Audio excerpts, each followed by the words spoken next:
The night was silent.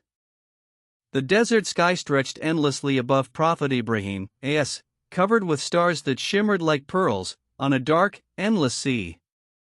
The wind moved softly through the sand, whispering secrets of faith and destiny. In that sacred stillness, as the prophet laid his head to rest, Allah the Most High sent a vision that would test not only his faith, but the heart of every believer to come. In his dream, Ibrahim saw himself standing beside his beloved son Ismaeel. The boy's face shone with innocence and trust. Yet in his hand, Ibrahim held a knife, and before him lay the son he had waited for, through decades of longing and prayers. His heart trembled, but the dream was clear, a command from Allah. He awoke, heart pounding, sweat upon his brow, and the echoes of the dream burned deep within his soul. The stars above were silent witnesses to his tears. Could this truly be what Allah was commanding him to do? Could the Merciful ask a father to sacrifice the very son he had miraculously granted? For years, Ibrahim had prayed for a child. He and his wife Hajar had endured loneliness and hardship in the barren valley of Mecca. And now, when Ismaeel had grown into a bright young boy, strong, obedient, full of love for his father, this dream came. The next morning, Ibrahim walked quietly outside his tent. The desert was calm, the early light painting gold over the endless dunes. He looked at the boy running toward him, smiling, laughing, carrying a small piece of wood, eager to help his father. A lump formed in his throat. He whispered to himself, "Oh my Lord, is this truly your command?" That night, he prayed again. His voice trembled in sujud, his forehead pressed against the sand. "Ya Allah, if this is from you, grant me the strength to obey.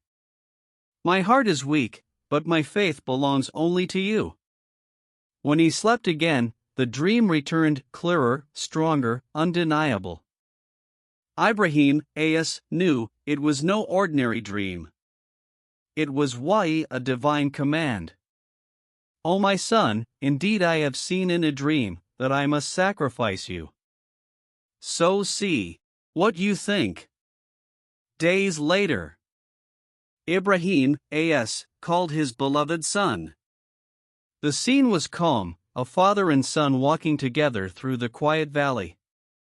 The boy, perhaps 13 or 14, was old enough to understand responsibility and faith. "My dear son," Ibrahim said softly, his eyes filled with love and sorrow, "I have seen in a dream that I am sacrificing you. Tell me, my son, what do you think of this?" Ismaeel looked at his father. He saw no anger, no fear, only truth and submission. He lowered his gaze and smiled gently.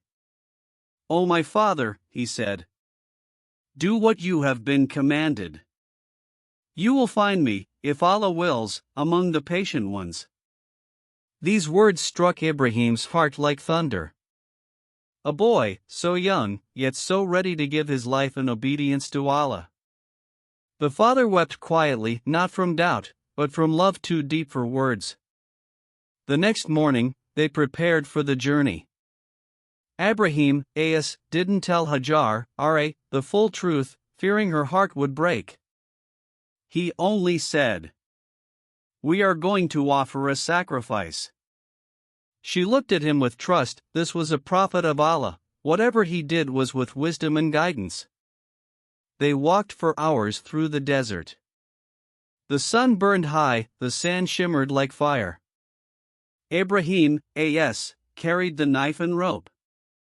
Ismaeel carried the bundle of wood. Their steps echoed softly on the earth, two servants of Allah, walking toward one of the greatest tests in human history. Music fades, light wind. At one point, the devil, Shaitan, appeared on their path. He whispered into Ibrahim's heart, "Do you not love your son? How can you do this? Surely Allah would never ask such a thing. But Ibrahim picked up a stone and threw it, saying, Auto Billahi min ash-shaytan I-rajim. The devil fled, defeated. Then Shaitan appeared to Hajar, whispering, Your husband will kill your child. But she, too, rebuked him with faith, and turned away. Finally, they reached the valley of Mina. Ibrahim prepared the place. His hands trembled as he set down the stones. Ismaeel looked at him and said softly, Father, please tie my hands so I do not struggle, and blindfold yourself, so you may not see my face. And remember me in your prayers. Ibrahim's eyes filled with tears. He kissed his son's forehead. The air was still, the world silent, as if the heavens themselves were watching. He laid his son gently on the ground, face down. He whispered, Bismillah. Allahu Akbar. Then a voice called out from the heavens, O Ibrahim!